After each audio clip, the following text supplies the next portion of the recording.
সাথে এগ্রিমেন্ট করে তাদেরকে এই রিয়াং শরণার্থীকে এখানে রেখেছে। তাদের ভারতবর্ষে উঠতে পারবে না, এটা মানুষের ধারণা। সেই কারণে আমরা দেখেছি, আমরা জানেন মনে হয় এখন রাস্তা হচ্ছে 25 বছরে কোনদিন রাস্তা করে নাই তারা। আসলে সময় বনবাজার এলাকায়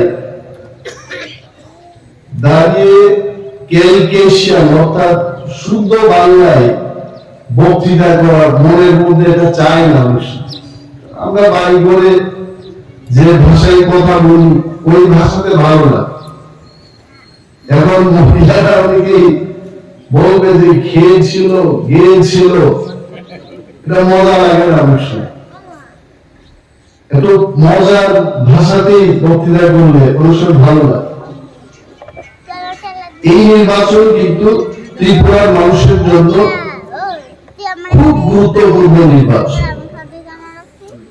আমরা ত্রিপুরা মধ্যে করতাম, আমি এডিসিতে যখন প্রচার করতে আসলাম তখন এখানে বিজেপির বন্ধুরা ছিলেন, তখন আমরা এক দিতে পারিনি। বিধানসভায় যখন দাঁড়াইলাম অনেকেই দোকানে বই আমার বক্তব্য শুনলেন, আমরা তাদের কাছে পাইতে চাইছিলাম, কিন্তু এই কাছাকাছি আসা এটা রাজনৈতিক ভাবে কখন সম্ভব ছিল না।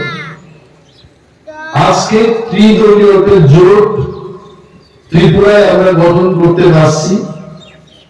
দিল্লিতে অমিত শাহজির পৌরোহিত্যে ত্রিপুরা মধ্যে ভারত সরকার এবং ত্রিপুরা সরকারের মধ্যে একটা ত্রিপাক্ষিক চুক্তি হয়। এই চুক্তি কি? এই চুক্তিতে কেউ কিছু ভয় পাওয়ার নাই। আমাদের বিরোধী দলে যারা আছেন এরা প্রচার করতে চেষ্টা করতেছে যে এই যে চুক্তি তাতে ত্রিপুরা রাজ্যের একটা অংশের মানুষের ব্যাপক ক্ষতি হবে। এটা ক্ষতির কোনো চুক্তি না। এই চুক্তিতে এটাই উল্লেখ করছে বামেরা যে 35 বছর ত্রিপুরা রাজ্য শাসন করছিল তখন রাস্তাঘাট যায় নাই, স্কুলের যে বেহাল অবস্থা, এখানে যখন আসি আপনারা তো বলেন স্কুল ভালো না, বিভিন্ন যে মানুষের গ্রাম্য মানুষের সমস্যা, এই সমস্যা থেকে আমরা যেন মুক্তি লাভ করতে পারি তার জন্য আমরা একটা চুক্তি করলাম। আমরা রাস্তাঘাট চাইছি, ভালো শিক্ষা ব্যবস্থা পেতে চাইছি, আরো যেন গ্রামের মানুষ তারা যেন কাজ পায়, বেঁচে থাকার তাদের অধিকার যেন আসে, এই কথা আমরা বলেছি। এখানে এই কথার উল্লেখ নেই। আমাদের অনেকে ইউটিউবের মাধ্যমে দেখবেন ওই চুক্তিতে এটা লেখা নেই যেটা শুধু একটা অংশের মানুষের উন্নয়ন হবে, এই কথার উল্লেখ নেই। ক্লিয়ারলি আমরা বলেছি যে প্রত্যন্ত এলাকায়, এডিসি এলাকায় যারা বসবাস করছেন, ইন্টেরিয়র ত্রিপুরায় যারা বসবাস করছেন, তাদের যেন উন্নয়ন হয় তার জন্য এই চুক্তি আমরা স্বাক্ষর করেছি। অনেক সময় বামেদের বক্তৃতা শুনি, কালকে রাত্রে আমি শুনলাম পূর্বতন মুখ্যমন্ত্রী মানিক বাবু প্রশ্ন যে গ্রেটার ত্রিপুরাল্যান্ড গেল কোথায়? মহারাজ প্রদ্যুৎ কিশোর দেববর্মার লাস্ট ফাইট এটা তো শেষ হয়ে গেছে, কিসের ফাইট উনি দিচ্ছেন? আমি পূর্বতন মুখ্যমন্ত্রী মানিক বাবুকে উদ্দেশ্য করে বলছি, আপনার জানা উচিত বিশ্বের মধ্যে অর্থাৎ এই পৃথিবীতে বামেদের জন্ম কবে, কমিউনিস্ট পার্টির কবে জন্ম হয়েছে মহিলারা জানেন? আপনারা জানেন না। বামেদের জন্ম আজকের না, 176 বছর আগে এই কমিউনিস্ট পার্টির জন্ম।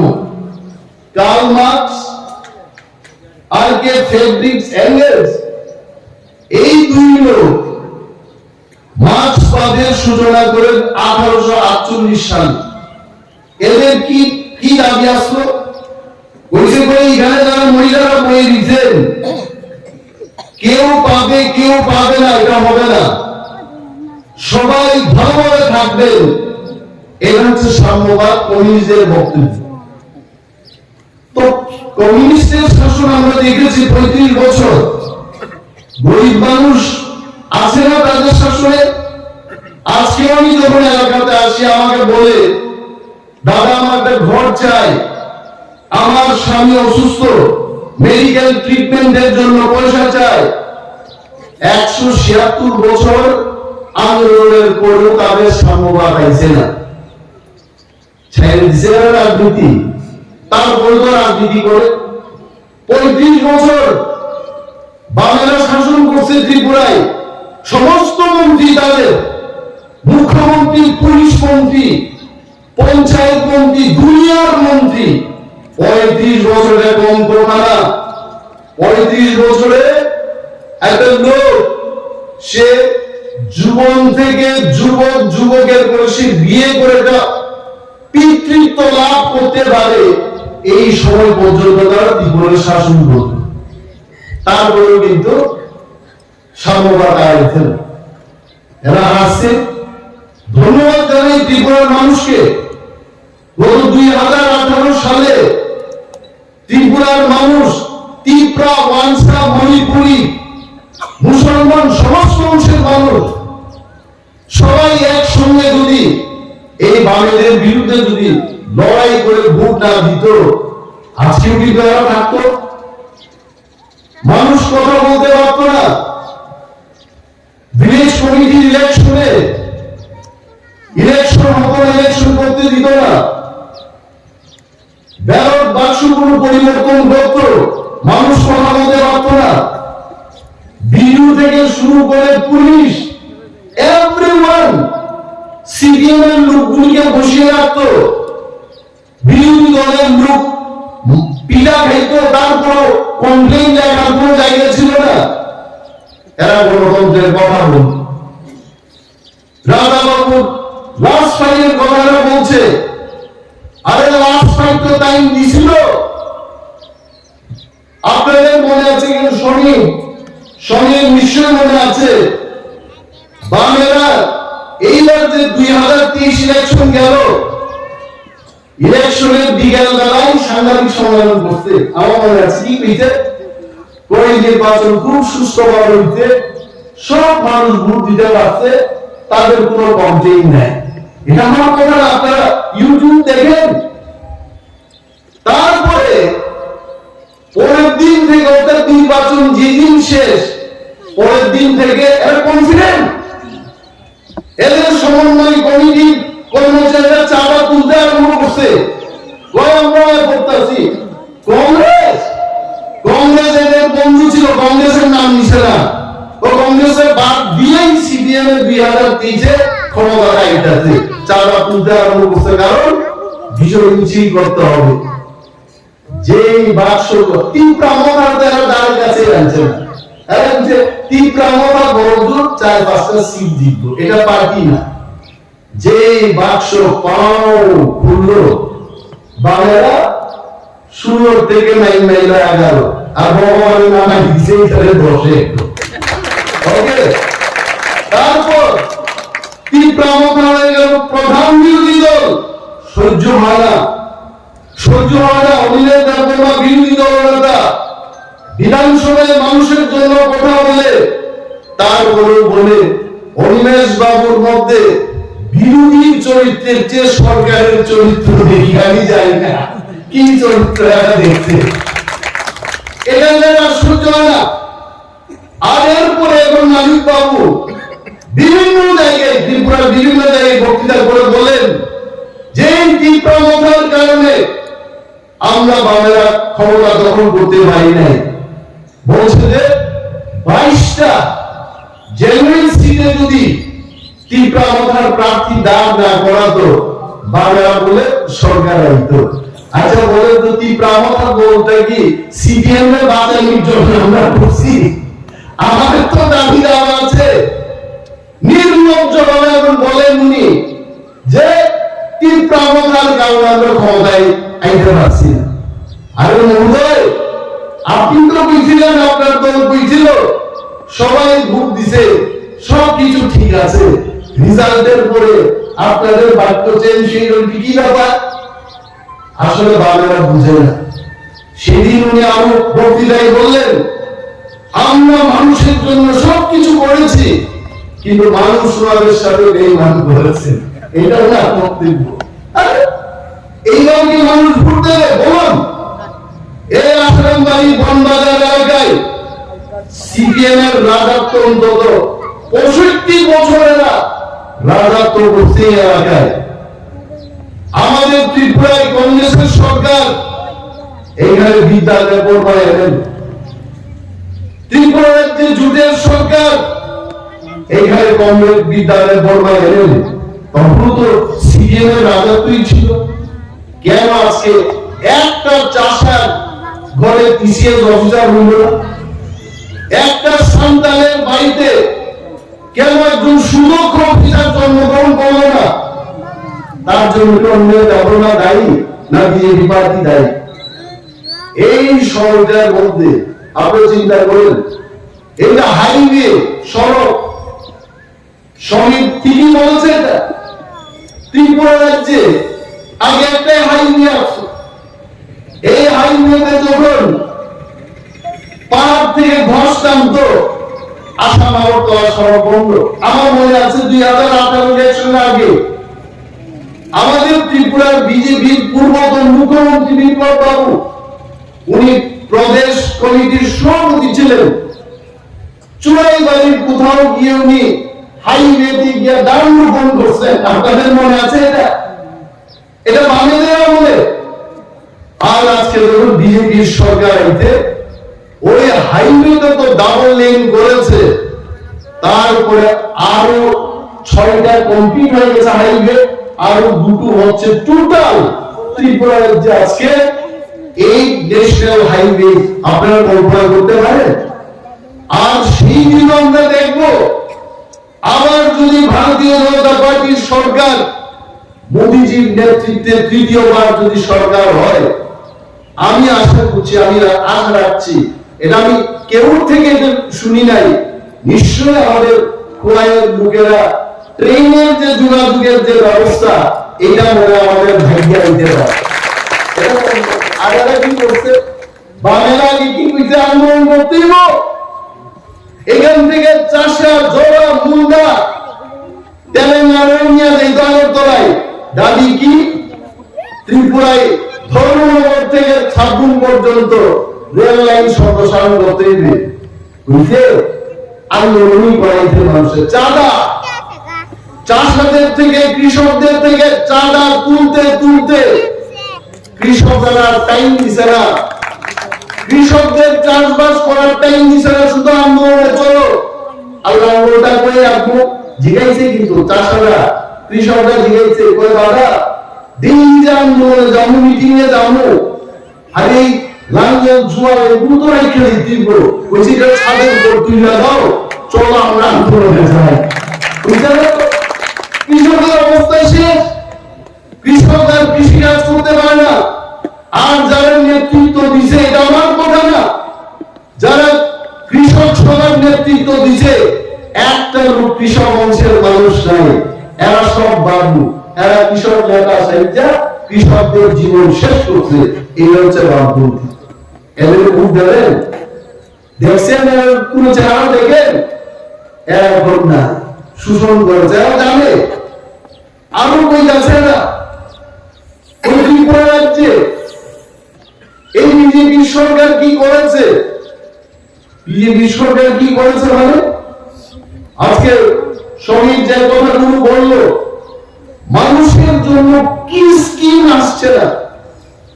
কেন্দ্রীয় সরকার মোদীজির নেতৃত্বে সাধারণ মানুষের যেটা দরকার, এটা কিন্তু সব স্কিম তৈরি করে প্রতি ঘরে সুশাসন। এটাই তো, এই যে প্রতি ঘরে ঘরে সুশাসন, এটার কথা এটা না যে সুশাসন আয়ের কথা হবে, চেষ্টা হচ্ছে।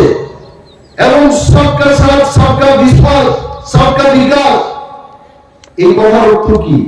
আমাদের দেববর্মা বৃদ্ধা মহিলা জিজ্ঞাসেন, তোমার বাবু এই যে সবকা সাথ সবকা বিকাশ, এটা কি? তা কারণ অনেকে তো বাংলা বুঝে না, হিন্দি বুঝে না। আমি কইলাম হাবুখা যত ভাই হিমলাইয়ে যত বরং বাগিনো উন্নতি খাইলাই, যত লোক বিশ্বাস না রাখে, যত বরং কখ নাই আলোচনা নাই।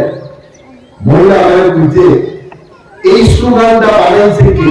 আমি বললাম এটা দেশের প্রধানমন্ত্রী নরেন্দ্র মোদীজির স্লোগান। বলছে এই লোকটা ভগবানের মতো মহানুভব, এই কারণে স্লোগান বানাইছে। আর মানিক বাবুর আমলে ট্রাইবাল লোক প্রবন্ধী কইত, শরীর আপনারা কইত, কয় শহরে গেলে এত কংগ্রেস করতো। এই পাহাড়ের যুবকদের হোস্টেলের ছাত্র কয় কলেজে কয় স্কুলে যাওয়া পড়তো, এদের উগ্রপন্থী তকমা দেওয়া হতো। কেন? কারণ তখন পাহাড়ের অশান্তি, এই অশান্তি সৃষ্টি করছে কে? আমার প্রশ্ন মানিক বাবু আপনি জবাব দিন। বামফ্রন্ট যতবার সরকার গঠন করছে ত্রিপুরায়, ত্রিপুরা বাংলার মধ্যে দাঙ্গা বাড়াইছে এরা। আর কেউ করছে? শচীন সিং করছে, সুময় সেনগুপ্ত করছে, প্রফেসর ডক্টর মানিক সাহাজি করছেন? কেউ করছে না। যেই বাংলা সরকার আইছে ৮০ সালে দাঙ্গা বিজেপি করেছে। যেই বাংলার ক্ষমতায় আইছে ৯৭ সালে ত্রিপুরায় অস্থির শান্তি শৃঙ্খলা শেষ, গ্রাম পাহাড়ে পুলিশ মিলিটারি লাগাইয়া এরা মানুষের বাড়ি করে আগুন ধরাই দিত। এটার নাম বামফ্রন্ট সরকার। আর এখন ত্রিপুরা উজ্জ্বল হইতে এই বামফ্রন্ট আর কোনদিন যেন না উঠে, এই শয়তানের দল থেকে আমরা মুক্ত লাভ করতে হবে।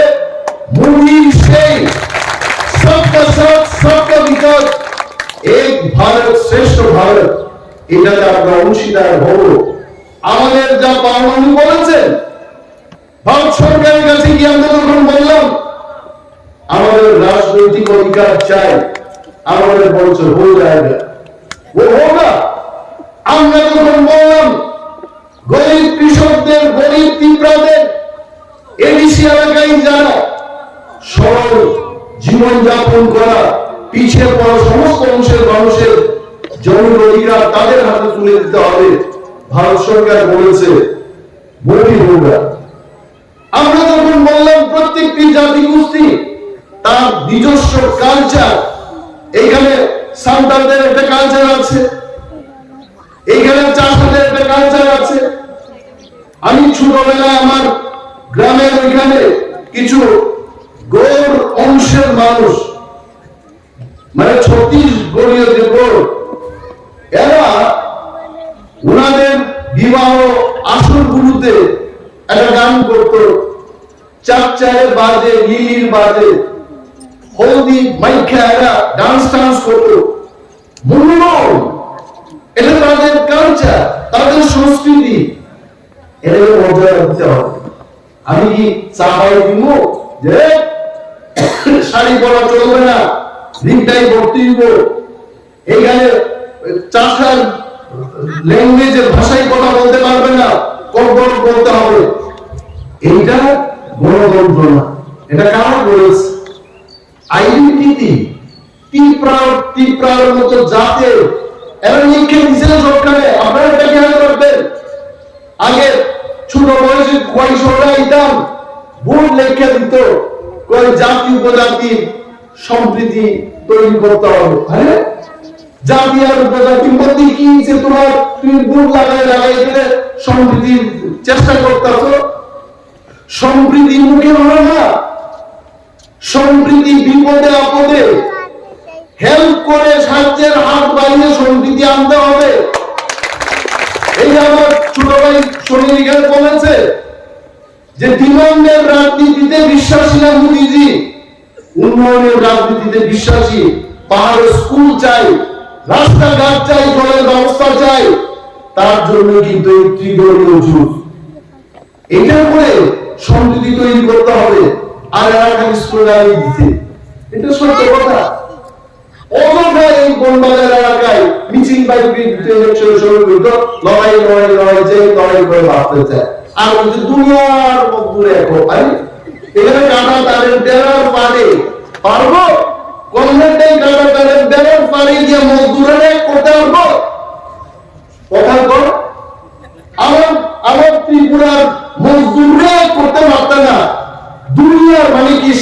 বিশ্বের সারা পৃথিবী আন্তর্জাতিক দল মিজানুরের বাপ তো এত বড় দল আরে গেছে না ক্ষমতা আগে আসলে জাতীয় দল অর্থাৎ সারা ভারতবর্ষে নির্বাচনে দাঁড়িয়ে সিম্বলটা দিতে হবে আর এখন এটা কমতে এটা আঞ্চলিক দল হচ্ছে আর সে আর একটা নির্বাচন আইব এই আঞ্চলিক দল থাকবে এটা একটা শূন্য বুঝাই দিবে এই দলের পেছনে গিয়া গরিবের মুক্ত হইব গরিব মুক্তি লাভ করতে পারবে না এখন তীব্রামতা পাহাড়ে 13 জন এমএলএ বিজেপি তার নিজস্ব 33টা এমএলএ নিয়ে বিজেপি আছেন আইপিএফ আছেন তাদের এমএলএ মন্ত্রী নিয়ে এইবার আমরা ত্রিদলীয় শক্তি নিয়ে ত্রিপুরার উন্নয়নে যখন জামায় বলবো আর মানিক বাবুদের আগামী নির্বাচনের বক্তব্য রাখার জায়গায় থাকতো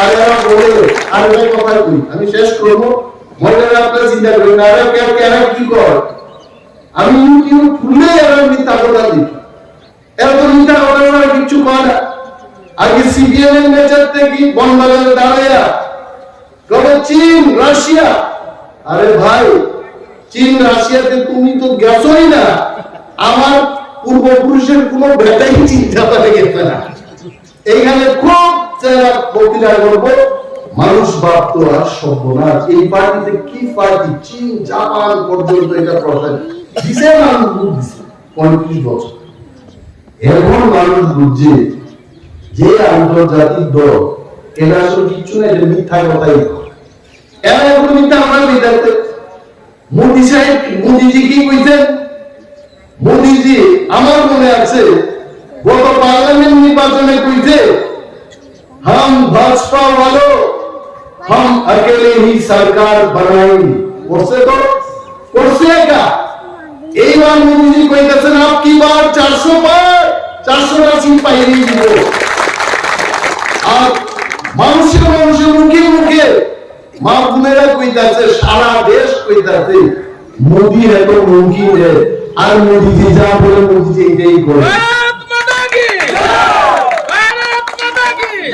এইদিকে এরা এই সিরিয়াল মিথ্যা কথা বলতেছে কি কথা করে কই ইন্ডিয়া মহাজুট বলে এবার 350 সিট দিয়ে আমি কই এই 350 সিট কি ভারতবর্ষে নিয়ে ঘুরছে না সারা পৃথিবীর মধ্যে ঘুরছে একজনকে জিজ্ঞাসা তাই না আমার জামাই জন এখন কমিউনিস্ট পার্টি করেন এত বড় বড় লিডার আমি জিজ্ঞাসা জামাই বাবু এই যে 350 সিট যে পাইবা তোমরা ত্রিপুরার মধ্যে এই দুইটা সিটের মধ্যে পাইবা নি কিছু কই এখানে আমরা আশা রাখি না এটা শেষ এবার আশা নাই আমি কইলাম সিপিএম এর পশ্চিম বাংলায় 42টা সিটের মধ্যে কয়টা সিট ধরছেন আপনারা কইছে 3-4টা আমরা পাবো 42টার মধ্যে 3-4টা পাইব তো ধরে নিলাম 4টা পরে আমি জিগাইলাম কেরালাতে কয়টা পাইবো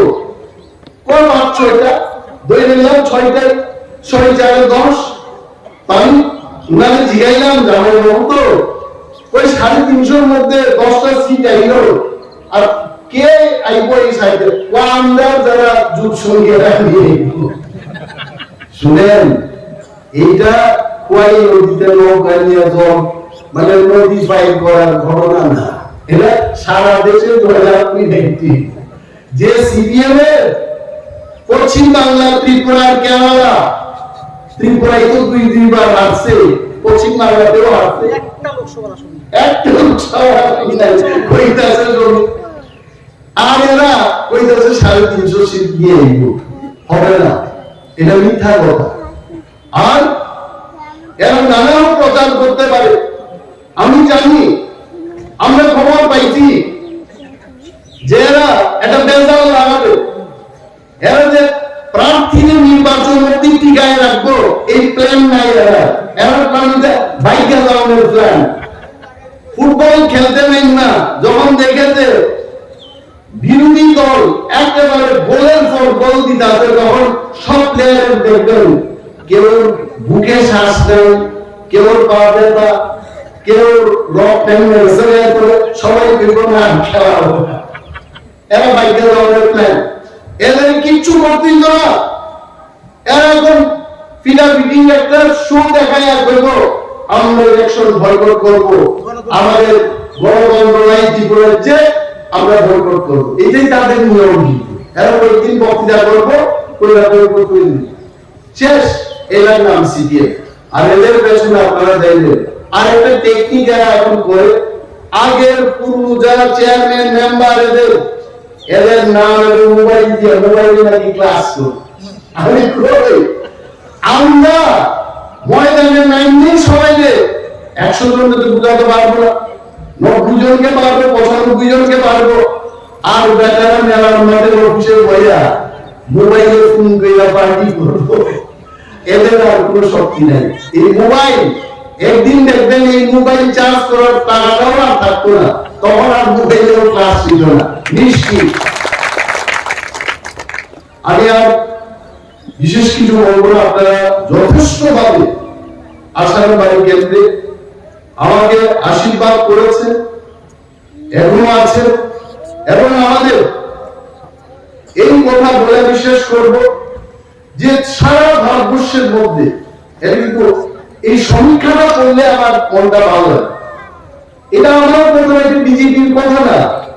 সমীক্ষক, নিউজ পেপার, টিভি চ্যানেল গুলো কইতে যে 400টা সিটে জিতবো বিজেপি এবং সহযোগী অর্থাৎ এনডিএ, প্রথম 10টা সিটের মধ্যে পূর্ব ত্রিপুরা আমাদের সিটটা প্রথম 10টা সিটের মধ্যে থাকবে। আর আমাদের কর্তব্যটা কি?